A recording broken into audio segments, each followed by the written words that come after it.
ma tristesse, tu es mon consolateur. Salut à tous, je m'appelle Terre Fertile et aujourd'hui j'ai voulu faire une vidéo parce que je me suis rendu compte que finalement c'était pas juste moi, mais le fait qu'il y ait déjà le coronavirus, ça fait en sorte que tout le monde sont un peu d'humeur triste, désespéré. Et non seulement ça, pendant le confinement, il arrive toutes sortes d'autres malheurs ou de malchance qu'on peut dire. Et c'est comme si ça n'arrête pas. Alors voilà, j'ai décidé de vous partager 5 versets bibliques qui me font du bien quand tout va mal, quand j'ai l'impression que tout va mal. Eh bien, je trouve que c'est des versets bibliques qui remontent quand même assez bien le moral. Donc, le premier verset que je vais partager avec vous, c'est dans Jean chapitre 16, verset 33. Ça dit ceci. « Je vous ai dit ces choses afin que vous ayez la paix en moi. Vous aurez des tribulations dans le monde, mais prenez courage, j'ai vaincu le monde. » Alors, ça c'est un passage où est-ce que Jésus-Christ encourage tous les gens qui sont sur cette planète Terre, parce que évidemment sur cette Terre, il manque jamais d'épreuves, de problèmes, que tu sois riche, pauvre, mince, gros. Les problèmes vont te trouver où tu es.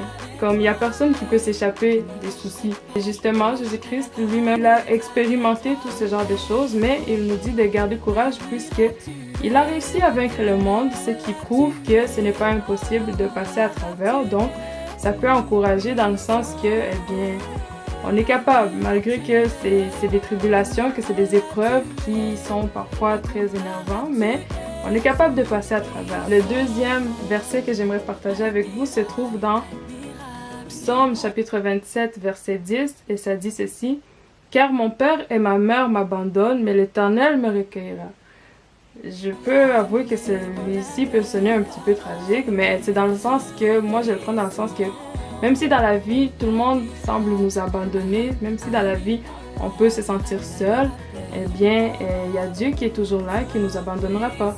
Peu importe les problèmes, souvent, il y a des gens, ils peuvent être riches un jour, ils ont tout plein d'amis, puis tout d'un coup, leur business, ça ne fonctionne pas, et là, ils perdent tous leurs amis, tous les gens qui se disaient être des amis, des frères.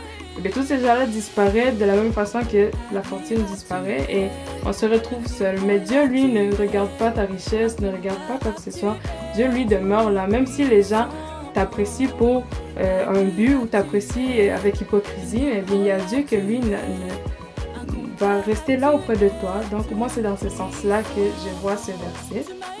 Et le troisième verset se trouve dans Psaume chapitre 23.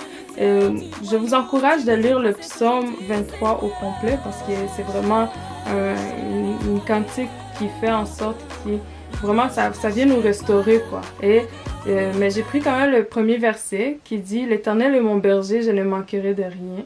Et je trouve que c'est un verset quand même qui encourage dans le sens que Dieu est au contrôle, Dieu est mon dirigeant, Dieu est celui qui pourvoit mes besoins, donc je n'ai pas à me soucier de quoi que ce soit puisque c'est celui qui me guide et il fera en sorte que je ne manque de rien. Le quatrième verset est Ecclésiaste chapitre 3 verset 1. En fait, l'Ecclésiaste aussi, chapitre 3, je vous recommande également de le lire au complet parce que c'est la partie où ça parle comme quoi qu'il y a un temps pour chaque chose. Et le verset 1 dit ceci. « Il y a un temps pour tout, un temps pour toutes choses sous les cieux. » Et dans ce chapitre, on parle comme quoi qu'il y a un temps pour pleurer, il y a un temps pour rire, il y a un temps pour vivre, il y a un temps pour mourir. Donc, chaque chose a son temps.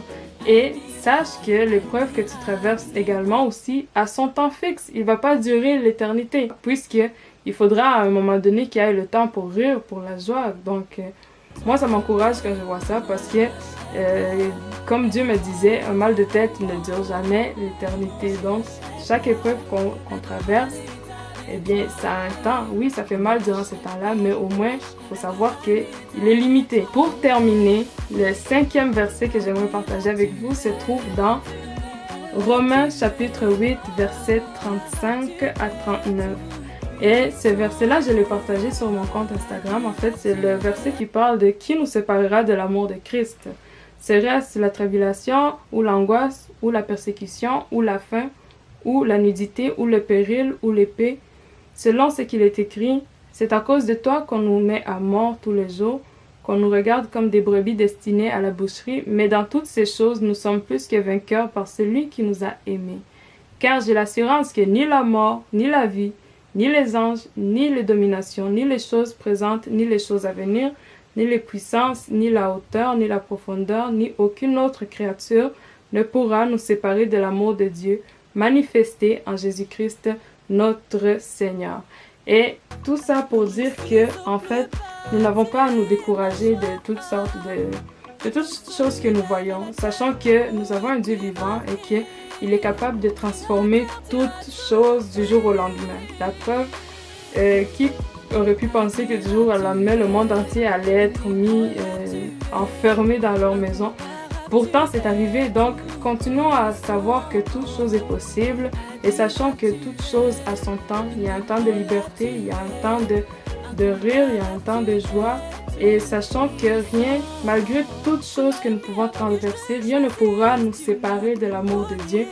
Et n'oublions pas que c'est de cet amour de Dieu-là qui nous a libérés depuis le commencement. Donc c'est à travers cet amour-là que Dieu a envoyé son Fils Jésus-Christ et c'est ce qui a permis que nous qui étions destinés à aller en enfer, maintenant nous avons l'occasion d'aller au paradis. Et sachant que si cet amour de Dieu-là demeure avec nous, eh bien tout est possible pour nous et que de toute façon notre chemin sur cette terre n'est que limité. Ne soyons pas abattus pour un long moment, mais restons positifs, sachant qu'il y a espoir en toutes choses. Donc merci beaucoup pour avoir regardé la vidéo et que Dieu continue de vous bénir. À la prochaine! Allez danser pour Jésus.